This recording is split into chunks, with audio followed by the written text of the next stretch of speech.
There's my little setup.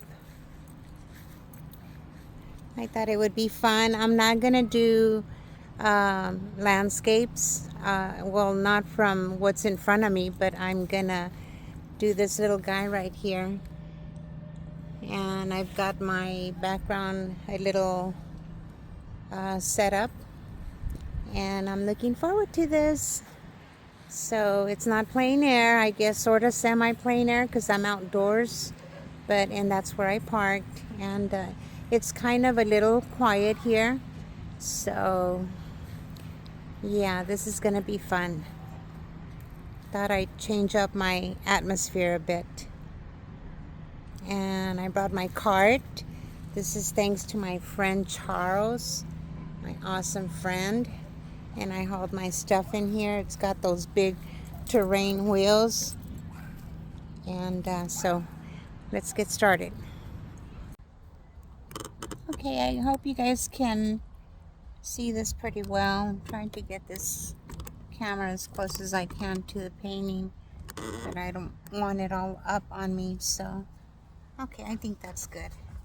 I'm gonna go ahead and take this off my painting or my source.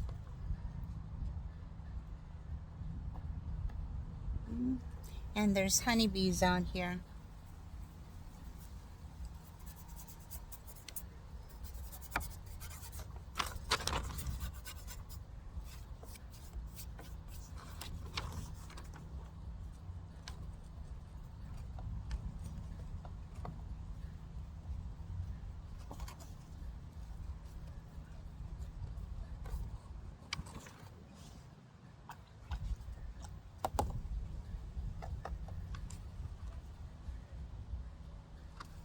And this is just all freehand. I'm just guessing where all this is going. This has to be, unfortunately, a very small painting. And I'm just kind of laying out where I want my bottle to go.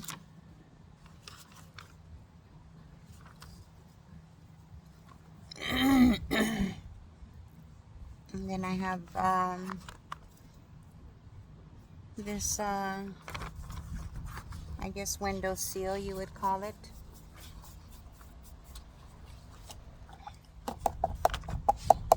Kind of just working out the background, creating a base with some watered down paint. Doesn't matter how you apply because everything is going to eventually get covered up, so you can just dab paint on there. I won't worry about my glass and grapes until I've already developed the details.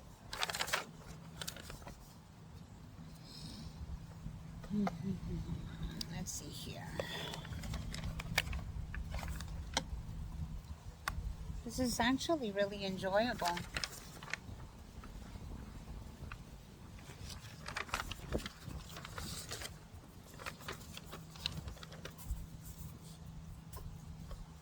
And I'll just let you watch.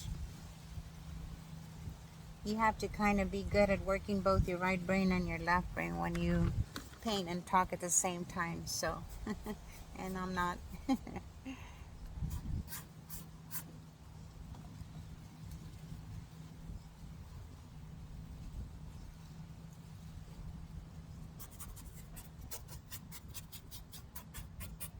Just developing the background. I'm going to be making all this misty. I can't put you on time lapse, so you're going to have to bear with me when I squeeze out paint.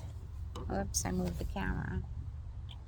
My first time doing this, the last time I did plein air was back when I was in college. Like what, 20 years ago? Something like that.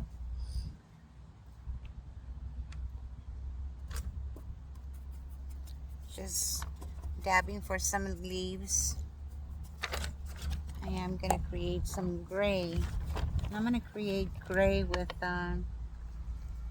red and blue. And then put some white on there. Red and blue is the color you can use for creating black. You just don't add white, you add yellow instead.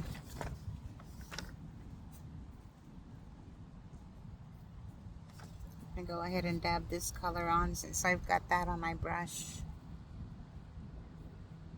Just dabbing some paint on right now.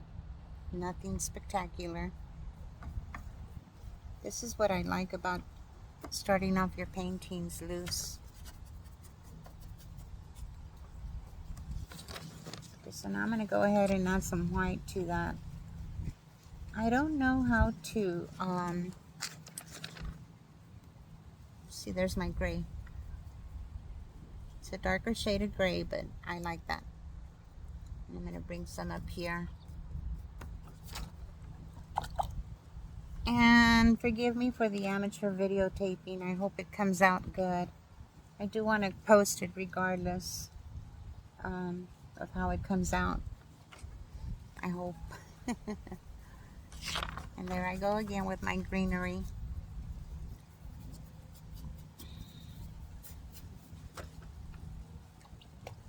If you get too dark on the background, see where the light is at right there? That's actually cool because you can come back at the end and kind of glaze over it, either with glaze or thinned out paint.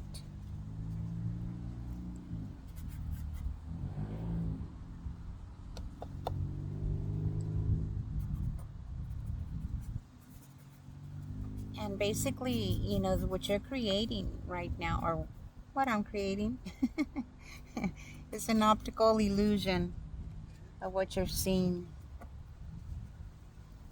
In some areas, you may want to consider allowing drying time. See how it starts getting darker up at the corner?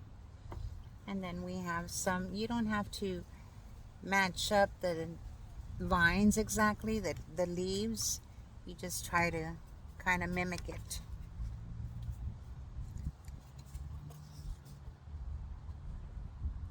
And then once you see that you're working okay, you can start kind of developing a little more opaque colors. A little thicker on your paint. I'm pretty happy with that. I'm going to turn off the camera and let it dry up.